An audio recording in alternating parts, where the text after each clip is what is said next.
Every day in your life, you got to weed the negative and you got to fertilize the positive. I think a winner is somebody who gets up every single day and fights the fight against doubt, fights the fight against fear, fights the fight against laziness and procrastination, and forces themselves to do the work so that they can become a better person, so that they can see their dreams come true, and so that they can astonish themselves.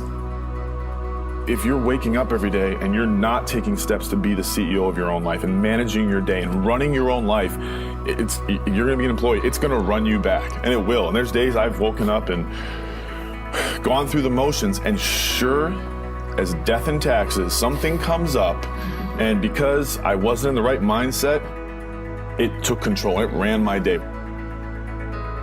Live your best life. Attack the world. Enjoy the journey. Starting now, from today forward, be changed and charge it. Go out and make it happen. Every day, get up and live, learn, love, and laugh. And go out and go for it. Seize your future. Seize your destiny. And live the life you deserve. You win at life when you do the work that makes you feel uncomfortable. We look at winners all the time. We celebrate our greatest heroes in business and in sports because of their outcomes, but the fact is, nobody stops and thinks about the fact that those champions, those winners, spent 10, 20, 30 years getting up day in and day out and doing the work. So a winner is somebody that wakes up every morning, pushes themselves out that bed, and does the work to become a better person. You got to get up early. You got to make a list. You got to show up with a great attitude, and you got to get it done. Getting up in the morning and setting your priorities is very important. If you don't fill your day with high priority things that mean everything to you, that inspire you, your life will fill up with low priority distractions that don't. You got to give yourself permission to be the most magnificent you can possibly be. I wonder what would happen if you sat down and actually prioritized your life every day, and then went after the most important things and filled your day that way. And every day, if you wake up and you don't take control of your day and you don't dominate the day as best you can start to finish, life is going to own you. You know, if you're waking up with a negative attitude, you have to be able to step back and self-assess, why am I in a bad mood? And you have to work from that minute forward to build that tool in your belt, if you will, to be able to assess it, address it, apply it, if you will, and then move forward. If you can do that, I'll tell you, life gets exponentially easier and easier and easier every day.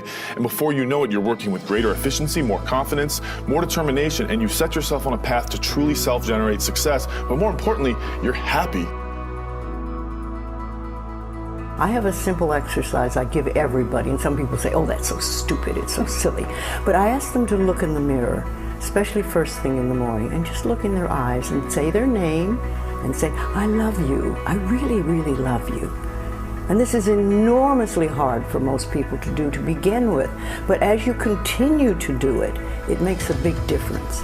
You see, life loves you, life really loves you, but if you don't love yourself, it's very hard for life to bring you the goodies because you've got this wall up. What I do every day, the fact that it makes me mentally stronger, the fact that I literally push myself to the point of, you know, being physically ill. When you do that, when you're starting your day at 4:30 in the morning, whatever, do that, the rest of your day, no matter what happens, is a breeze. You've tackled the hardest part of your day. No matter what goes on, you have the confidence and you have the wherewithal, the tool belt, if you will, to be able to attack. Sometimes it's just showing up and being able to push yourself a little bit more than yesterday. If you're not happy today, start acting happy. Act the way you want to feel, and soon you'll feel the way you act. Go out and make it happen in your life. Why not do what you really love every day? I don't mean necessarily the things that are small, little things. I'm talking about giving yourself permission to make the difference that you want in life and do the things that are service to others as well as rewarding to you. So we live in a world that we want to be as comfortable as we can. And we wonder why we have no growth. We wonder why when the smallest thing in our life gets difficult, we wonder why we cower and we run away. Because we are kind of living our whole life is set that way. Our whole life is set up in the path of least resistance. We don't want to suffer. We don't want to feel discomfort. So the whole time we're living our lives in a very comfortable area. There's no growth in that. If you find something that you love to do, then when Monday comes along, you're not going, Monday. You're like, Monday, I get to act.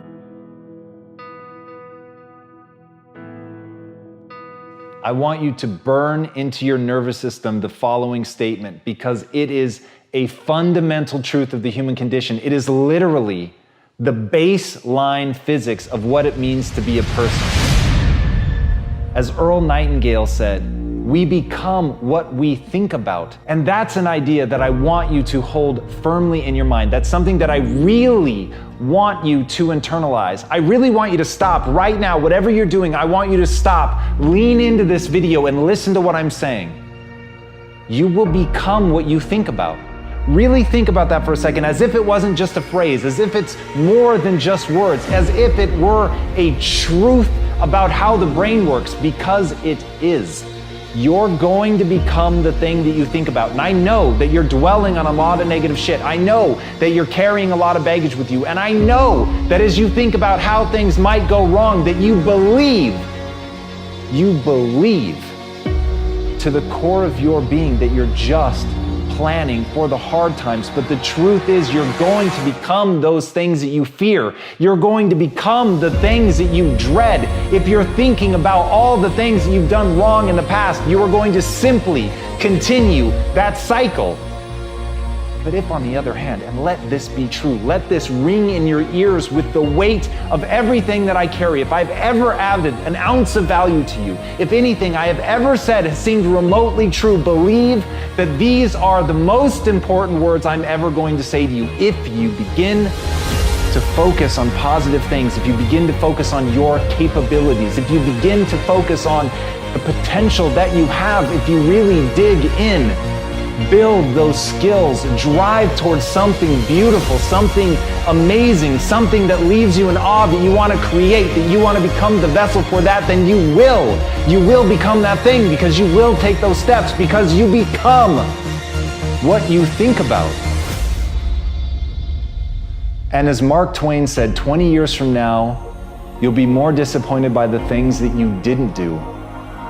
So if you don't take those steps, if you don't focus on those things, if you don't manifest what you want to become, if you don't believe in it, if you don't see how real it could be, if you can't picture the version of yourself that you want to become, and even though people have told you that it's not possible for you, that the things you did in the past are never going to allow you to do that, that you're not smart enough, if you let that creep into your mind, then that's what's going to happen. But if you can see that vision, if you can allow yourself to believe it, then you're going to take the steps that you need to execute against that. And if you go out there and do those things, you won't regret it, but you will regret it if you don't. So get out right now and build the person you want to be so you can have the life you want to have.